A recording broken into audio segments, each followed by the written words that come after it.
In February 2022, BMW finished paying more than €4 billion for full control of a joint venture it had already collected most of the profits from. 4 years later, in the summer of 2026, China told BMW it didn't need that ownership stake to matter anymore. For the first time in 12 years, China stopped being BMW's largest market on Earth. Not because BMW pulled out, because China moved on without it. This is the story of a company that spent 2 decades and billions of euros teaching China how to build a luxury car, then watched its own students build something faster, cheaper, and more desirable than BMW could. BMW doesn't just sell cars in China, it builds them there, in a factory complex bigger than most small cities, employing more than 20,000 people, feeding a joint venture that once generated some of the highest profit margins anywhere in the company. When that engine stalls, it doesn't just cost BMW sales, it costs BMW its financial identity, and it drags down a company that, until very recently, was the most consistently profitable premium automaker on the planet. So how does the automaker that wrote the playbook for foreign investment in Chinese manufacturing end up losing the market it built from scratch? Over the next 20 minutes, we're going to walk through exactly how BMW's greatest strength turned into its biggest liability, one decision at a time, starting with the deal Munich thought would guarantee its future forever. The story starts in 2003, in a manufacturing city in northeastern China that most people outside the auto industry had never heard of, Shenyang. BMW and a local partner called Brilliance Auto signed a joint venture agreement, with BMW holding 50%, Brilliance holding just over 40%, and the Shenyang city government holding the rest. That October, the first Chinese-built BMW rolled off the line, a 325 sedan, priced for a luxury segment that barely existed yet in China. It worked, and it kept working. Over the next 14 years, BMW turned that single factory into a production base, bigger than most of its plants back home, eventually employing more than 23,000 people across 2 expanding plant sites. By 2017, China had become BMW's single largest market on the planet, ahead of the United States, ahead of Germany itself. In 2021 alone, BMW and its Mini brand delivered more than 846,000 vehicles to Chinese customers. Chinese buyers weren't just buying BMWs, they were paying a premium for them, treating the Roundel badge the way American buyers treated a Rolex. So when Beijing started relaxing its foreign ownership rules in 2018, BMW didn't hesitate. It became the first global automaker to move for full control of its own joint venture, at a moment when every other foreign brand was still playing it safe. If you're finding this useful, subscribing costs nothing, and it genuinely helps this channel reach more people. Now back to Munich's biggest bet yet, because taking control wasn't cheap, and what BMW was about to pay for it would look, in hindsight, less like an investment, and more like a down payment on a problem nobody in Munich could see coming yet. In October 2018, BMW signed the agreement to raise its stake in BMW Brilliance from 50% to 75%, becoming the first Western automaker to take outright majority control of a joint venture in China. The deal closed in February 2022, and it cost roughly €3.7 billion, on top of a joint venture contract extended all the way to 2040. Munich didn't stop there. It built out a research and development network across Beijing, Shanghai, Shenyang, and later Nanjing, staffing it with more than 3,000 engineers, most of them Chinese, spread across facilities covering some 70,000 square meters. BMW called the approach "in China for China." Klaus Fröhlich, the board member overseeing development at the time, put it plainly, calling China a driving force of innovation. Years later, Chairman Oliver Zipse would describe China's 1.4 billion people as holding, in his words, an extremely important place in BMW's global strategy, and would point to the country as the source of some of the company's biggest technical breakthroughs. By every metric that mattered, the bet was paying off. BMW wasn't just selling cars in China anymore, it was designing them there, engineering them there, and increasingly thinking about the future of the entire company through a Chinese lens. Executives in Munich openly described China as the source of the company's most important technical breakthroughs, ahead of anything coming out of Germany itself. But somewhere inside that build-out, BMW had also been training its own competition without fully realizing it. One young designer on BMW's team, a Chinese national named Sawyer Lee, would eventually leave the company. Keep that name in mind, because in a few years it's going to matter more than almost any other name in this story. By 2021, Sawyer Lee was gone from BMW, hired away to lead design at a company nobody in the car industry took seriously, Xiaomi, a smartphone maker with zero history of building anything with wheels. In March 2024, Xiaomi launched its first car, the SU7, a sedan built on the same basic formula BMW had spent 2 decades perfecting. Premium design, aggressive performance, a badge people wanted to be seen driving, except the SU7 undercut Tesla's Model 3 on price by roughly 9%, offered more range, and came wrapped in the design language of an engineer BMW itself had trained and let walk away. By 2025, the SU7 had outsold the Model 3 in China by nearly 60,000 units, with total sales topping 258,000 cars. Xiaomi had gone from zero to beating Tesla outright, in under 2 years, on a car so well regarded that Ferrari reportedly bought one just to study it. That was the environment BMW was suddenly competing in, and BMW's own numbers show how badly it misjudged the pace of change. By the first quarter of 2026, electric vehicles made up over 54% of everything sold in China. BMW's own electric penetration in that same market sat at barely 6%. The response was blunt. At the start of 2026, BMW cut official prices on more than 30 models. The gasoline-powered X1 dropped by 70,000 yuan. The electric E3 fell by nearly 160,000 yuan. The flagship A7 dropped by roughly 300,000 yuan, close to $43,000. BMW's average selling price in China slid to 341,000 yuan, now lower than Chinese electric brands like NIO, Aito, and Denza. A company that had spent 20 years building a premium badge was suddenly cheaper than the upstarts it was supposed to be premium against. Xiaomi wasn't finished either.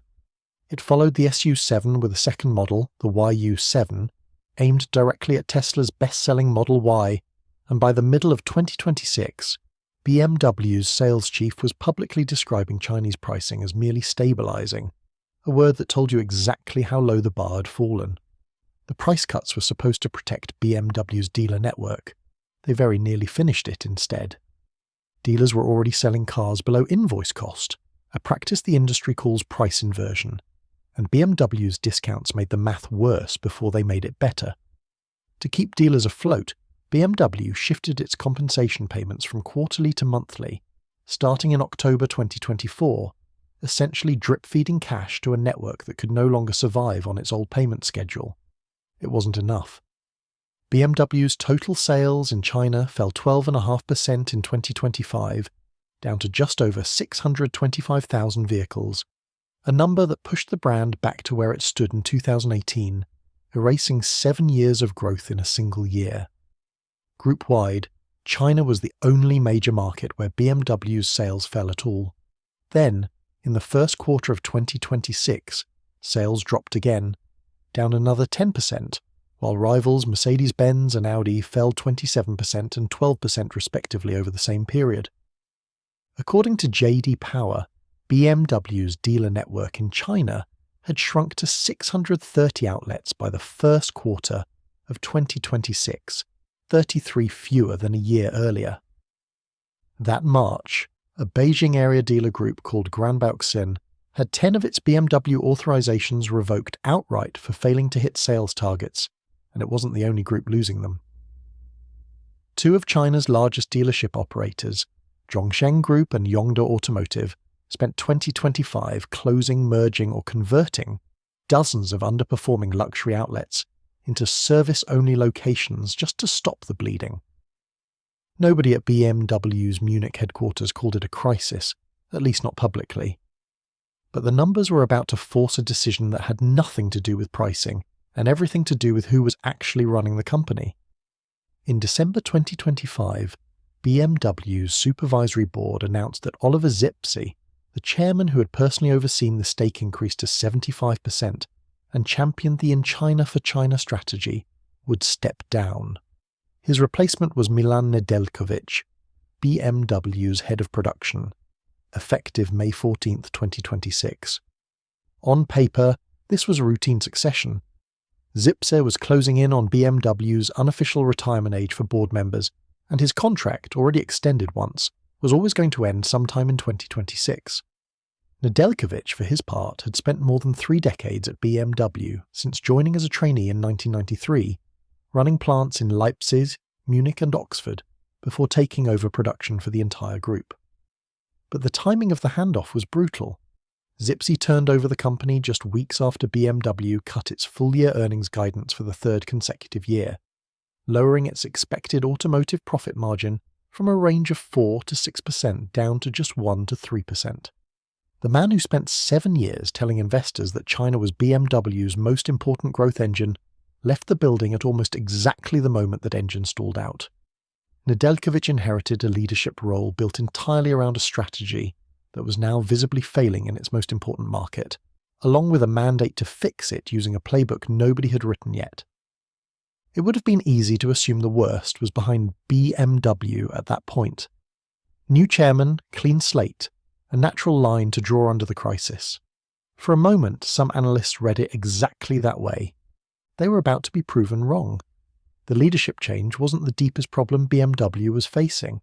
It was only the first crack, and the second one ran straight through, the way BMW had built its entire Chinese business in the first place. The deeper problem wasn't a single bad call. It was the size of the machine BMW had built to chase a market that had already started shrinking underneath it. BMW's dealer network in China, like its German rivals, had been engineered for a different era entirely. According to Peng Bo, an analyst at J.D. Power, the traditional dealer network's foreign luxury brands built in China were designed to support annual sales somewhere between 700,000 and 900,000 vehicles. By 2026, annual sales expectations for those same networks had fallen to roughly 500,000. The network wasn't slightly oversized. It was built for a business nearly double the one BMW actually had left. The production side told the same story. Industry researchers estimated that plants building Audi, BMW, Mercedes and Volkswagen models in China were running at under 50% capacity through 2025, a level that would be treated as a crisis in almost any other manufacturing sector. Volkswagen had already been forced to close a plant in Nanjing entirely and sell off another site. BMW's own factory complex in Shenyang, expanded repeatedly since 2018 to keep pace with growth, Munich assumed was permanent, now sat with far more capacity than the market wanted to buy. This is what happens when a company builds its infrastructure around the assumption that a boom is the new normal instead of a passing phase. Every dealership BMW opened and every factory line it added between 2018 and 2022 was a bet that Chinese demand for foreign luxury cars would keep climbing in a straight line forever. It didn't. And by the time BMW recognized that the shape of its own business no longer matched the shape of the market, closing dealerships and idling factory lines wasn't a strategy adjustment anymore. It was damage control with no clean way back to the business BMW had spent 2 decades building. By the middle of 2026, the numbers stopped being a warning and became a verdict. BMW's first half results, released July 30th, showed group revenue down 8%, to just over 62 billion euros. Net profit attributable to shareholders fell nearly 26% to 2.858 billion euros. The Automotive division's operating margin came in at 3.6% for the half, and just 2.3% in the second quarter alone, against guidance that had promised investors something closer to 5 or 6% only a year earlier. China sales fell 20% in the first half, and 30% in the second quarter alone. For the first time in 12 years, China was no longer BMW's biggest single market on earth.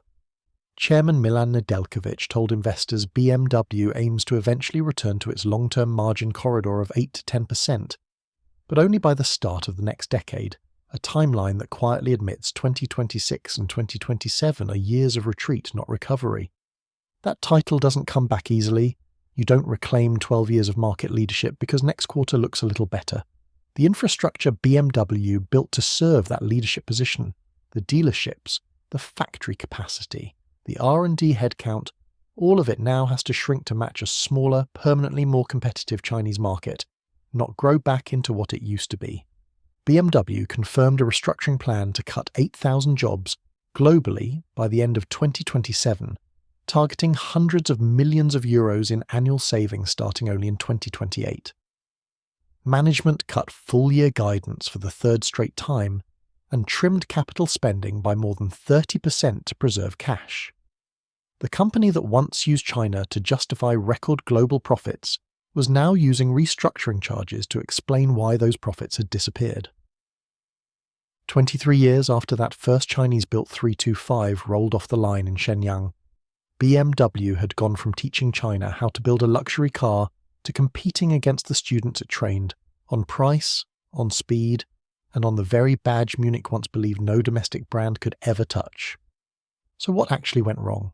It came down to 3 mistakes. First, BMW misread the speed of China's shift to electric vehicles and let its own trained talent walk out the door to build a faster, cheaper rival using lessons BMW itself had taught. Second, its leadership transition landed at almost exactly the moment the company needed the most stability, handing a first-time chief executive a crisis that had been building for years. Third, and most costly, BMW built a dealer network and a factory footprint sized for a boom it assumed was permanent, then had to tear both back down once that boom ended, at a cost measured in billions of euros and thousands of jobs. None of those 3 mistakes happened in isolation. Each one made the next one harder to fix. A shrinking margin made it harder to fund the Neue Klasse rollout on schedule. A leadership change made it harder to hold suppliers and dealers to a consistent strategy. And an oversized network made every price cut more expensive to absorb than it should have been, because there were still hundreds of showrooms and factory lines waiting to be filled with cars nobody wanted at the old price.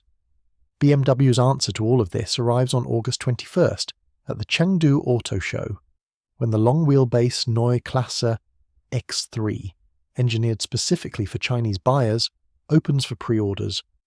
It's rated for a range of over 900 kilometers, runs on an 800-volt architecture that can add roughly 400 kilometers of range in 10 minutes of charging, and shares the stage with the first Neue Klasse sedan, the i3, both built from the ground up in China for China. Deliveries begin in the fourth quarter of 2026, and dealers are already booking refundable deposits before the official price has even been announced. It's a serious answer to a serious problem. Whether it's enough to win back a market that has already fallen in love with homegrown alternatives is the question that will define BMW's next 5 years. If you want to understand how German luxury brands are being forced to rewrite their entire China strategy in real time, this channel breaks down stories exactly like this one every week. Subscribing costs nothing, and it genuinely helps, because BMW isn't alone in this. Porsche just cut its Chinese dealer network by roughly 20% almost overnight, from around 100 outlets down to 80. Next time, we find out why one of the most profitable car companies on earth is quietly walking away from the same market it once called unmissable.